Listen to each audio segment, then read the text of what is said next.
Three,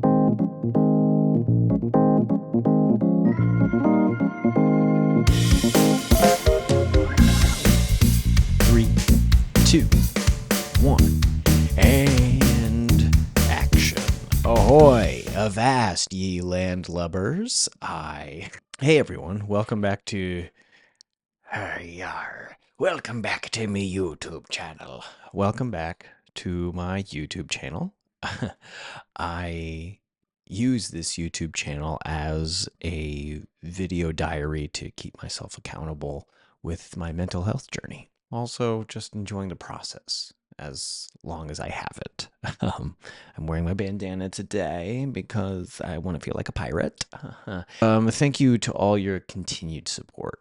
I really appreciate it more than you know. And it's kind of exciting getting that little dopamine hit, the little serotonin boost of likes and views. So keep it up. You're doing great, as am I.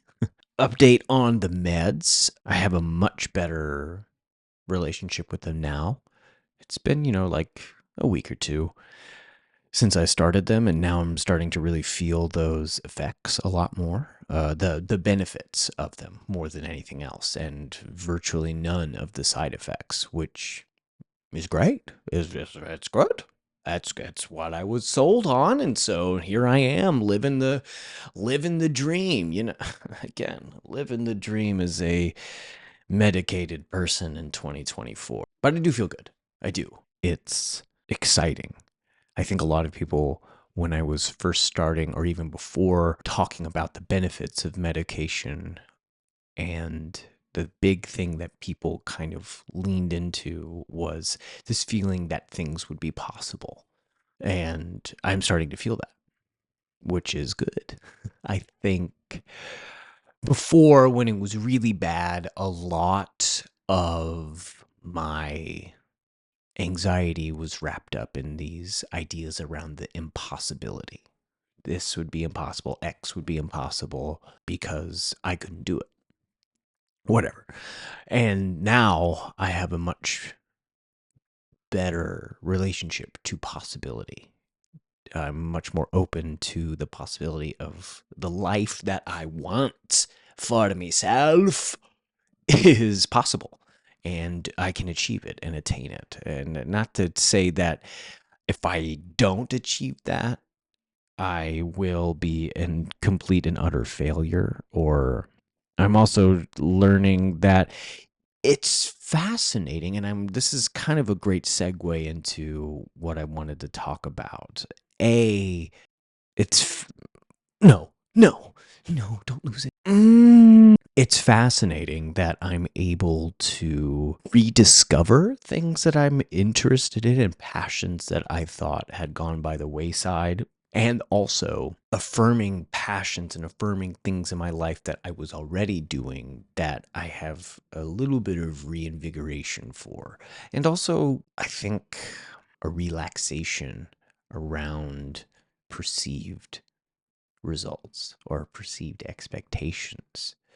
I'll talk about this and then I'll dive into everything else I wanted. But yeah, I am an actor.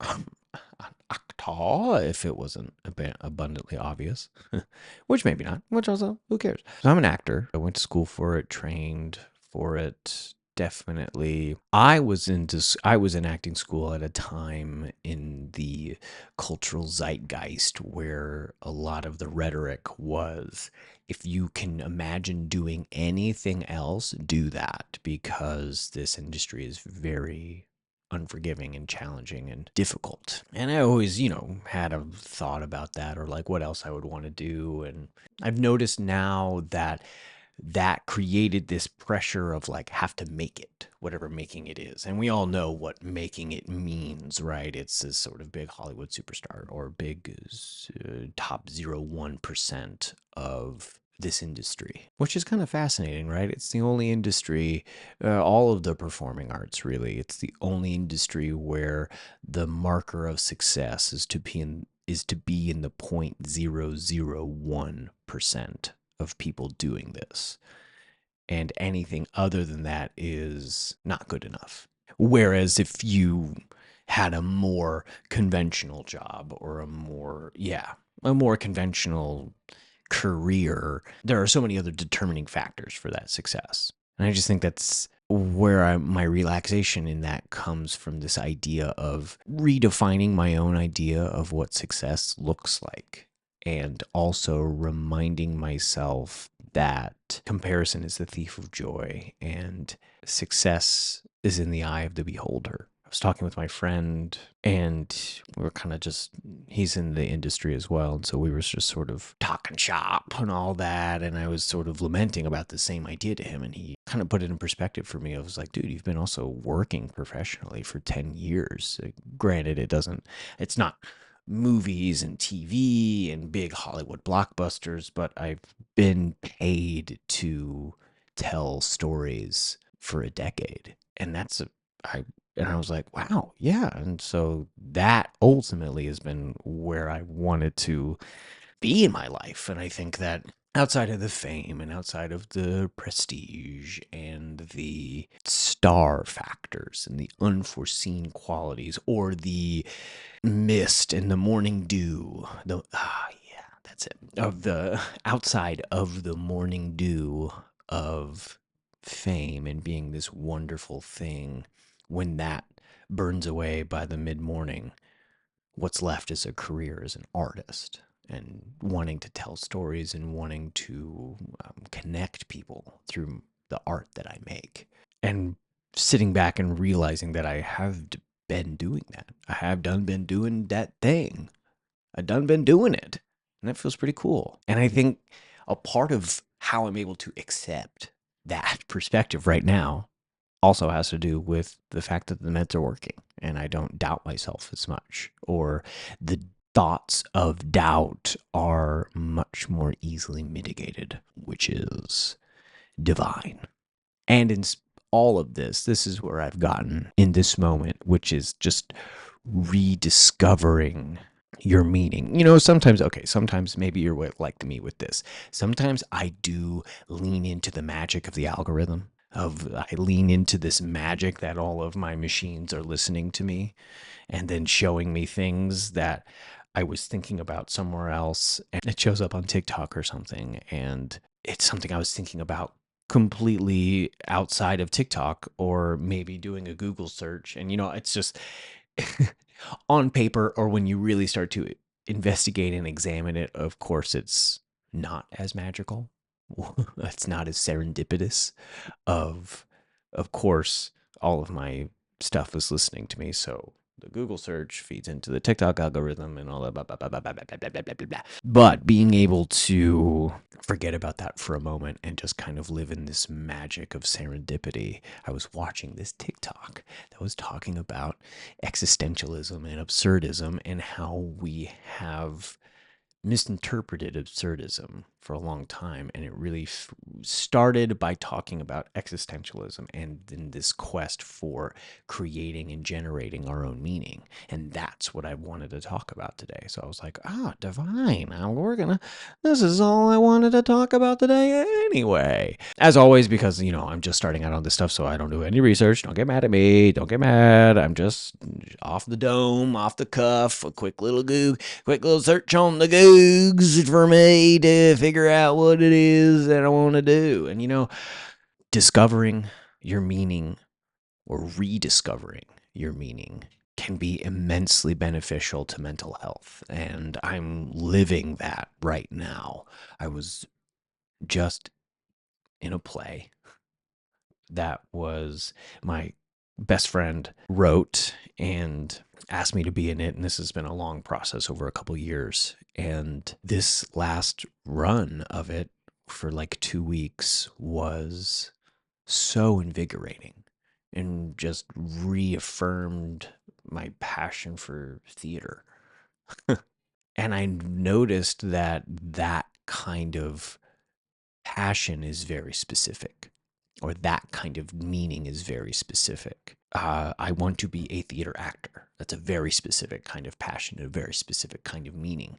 And then to sort of expand on or get to the core of what really a theater actor does is I want to tell stories to people. I want to connect with people in a room. And I'm not much of a writer at this point in my life, so I don't write as much as I was about to say maybe I should, which is, I think if I want to continue a career in the arts, it does get to that point. I think this is every artist discovers this very quickly. It's because it is so saturated in terms of this conjunction between creating art and creating a living based on that art, right? This combination of art inside of capitalism. And a lot of people get to this point where it is right. If you want to be an artist, you have to make your own art. And if you want to be an actor, sometimes you have to write things for yourself to be in. So I get that. But I haven't really done much of that writing. And I've found that when I do, I get hypercritical of myself. So how do I still form that connection, or how do I still create and feed that meaning or that purpose? And this is where my YouTube channel comes in. And so discovering meaning inside of this. And I mean, I have at this point of recording, I'm looking this up right now. I believe I have 29 subscribers. So the 29 of you out there, you are the real winners. You're getting the goods. You're getting the gold. Why do I bring this up? This isn't some huge reach or some huge platform. This isn't even anything I'm making any money off of, or the only thing I'm doing is making videos. And even inside of this, I am deriving and discovering meaning for myself. I get excited about these things. I get excited for filming. I get excited for editing and posting and all of this good stuff. And that's really cool. And I think if you have been like me and you've felt an absence of that, it can be great to really discover that again. And let's say you're someone who has never felt that passion or felt that sense of meaning. Felt that sense of meaning. Let's say you're someone who has never felt that sense of meaning. What do you do, or how do you discover it? I think what are we supposed to do in those places to derive this purpose, to derive and find and discover this meaning we have in life? So a quick Google search will give you so many things: exploring interests, setting goals, practicing self-care, connecting with others, trying new things. And all of that is really good advice. And I think the ones that really bounce out to me is definitely trying new things, committing to things that you've always wanted to do, change up your routine, or live out a fantasy day job. Practicing self-care. Make sure you mental and physical well-being are taken care of, and practice mindfulness to develop a deep sense of self-awareness. I think that's all fantastic ones. But as someone who has experienced of passions, had the feeling of those passions waver, and now I'm sort of on the up and up again, rediscovering or reigniting those passions again. Here's what I think. It can all come back to discipline. Discipline's a very loaded word, I know. But I've found that the thing that makes the passion is attention, practice, persistence. And all of that, I believe, is where the discipline comes from. And this isn't a hot take. You'll find this same perspective somewhere else in the world. I know. Because Mark Twain once said there is no such thing as a new idea. It is impossible. We simply take a lot of old ideas and put them in a sort of mental kaleidoscope.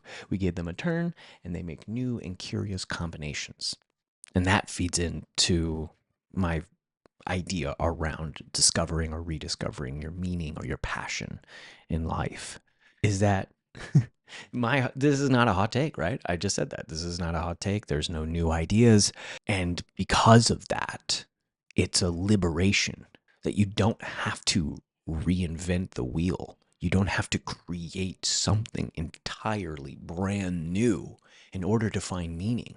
You can pull meaning from the world around you or follow the path that someone has already laid until that path no longer serves you or until that path doesn't make sense for you in your life anymore. Passion and meaning goes back to that discipline and the persistence of trying a little bit every day.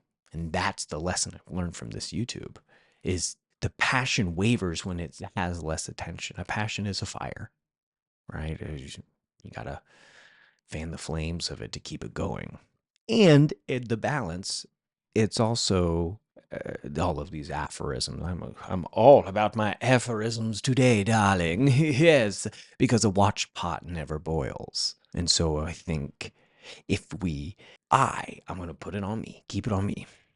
If I obsess about a specific outcome of my YouTube channel, okay, yeah, obsession can be beneficial. When, when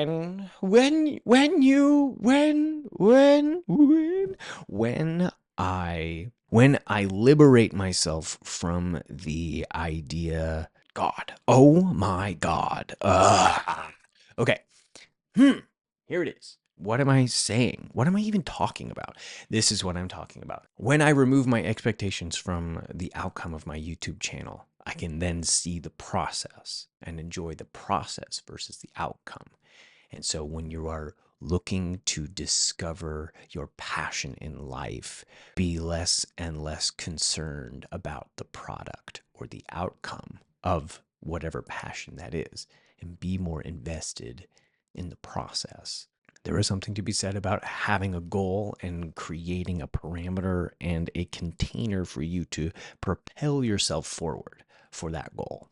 Yes, I think direction is very important, but that's also part of this discovery. Sometimes there are those two modalities, right? The path of least resistance. I'll find the thing that I can flow easily in, and I will pursue that until the flow stops.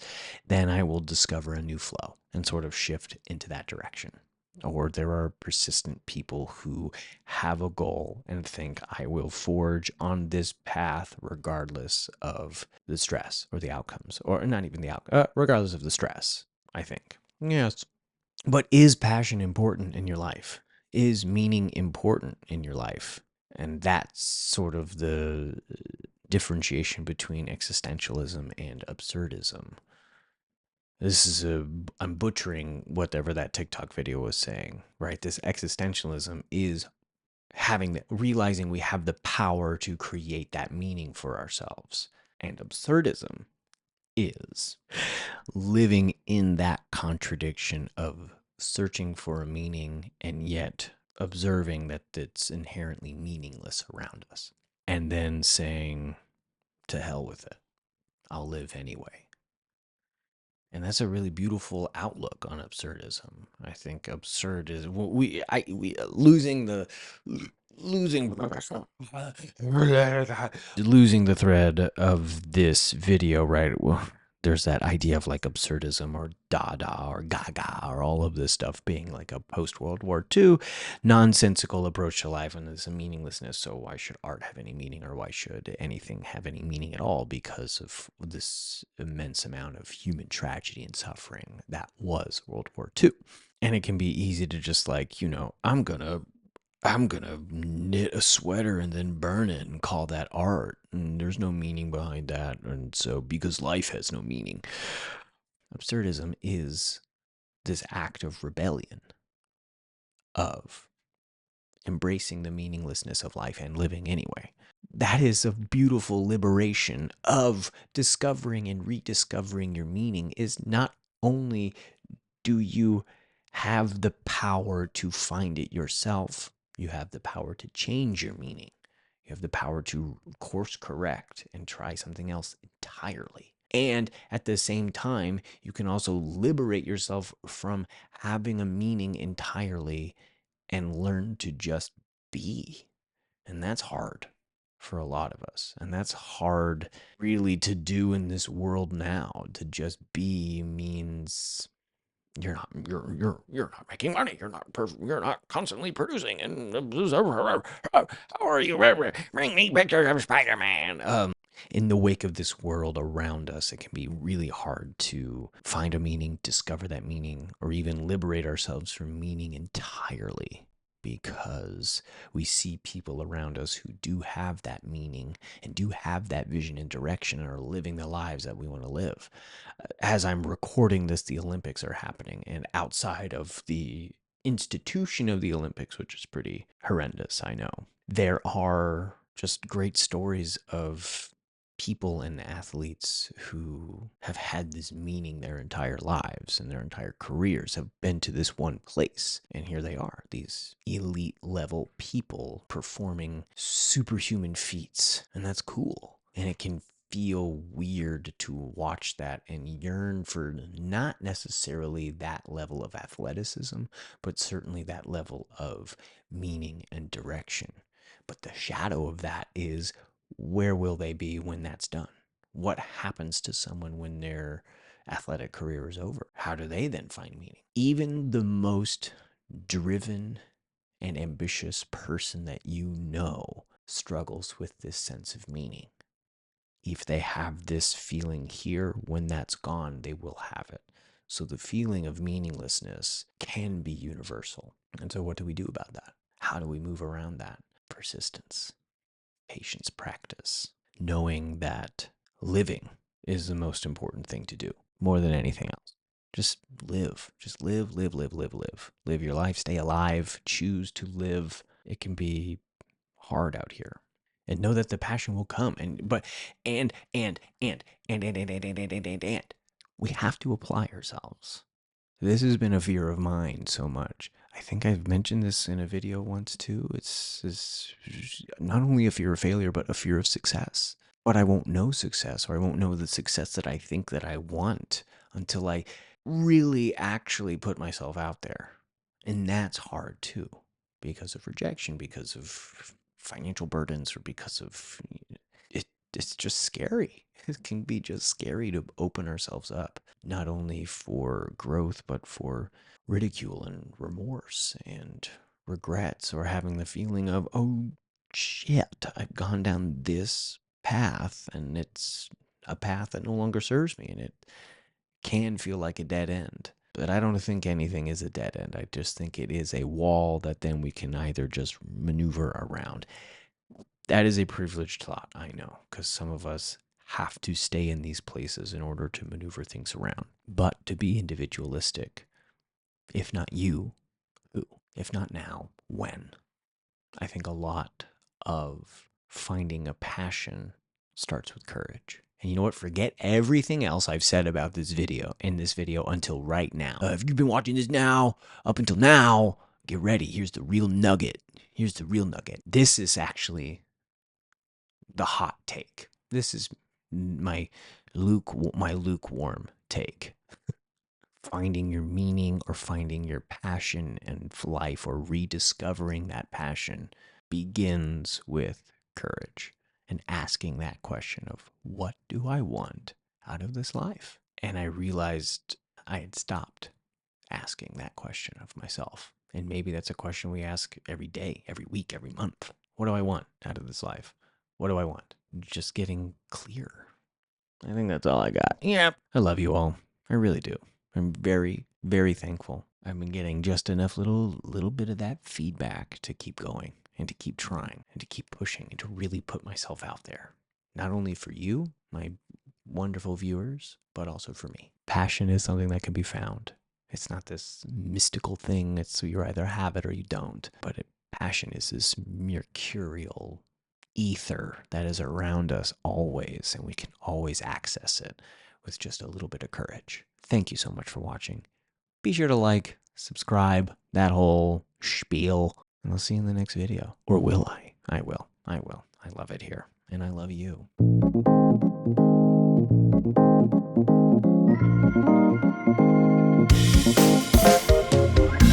I just love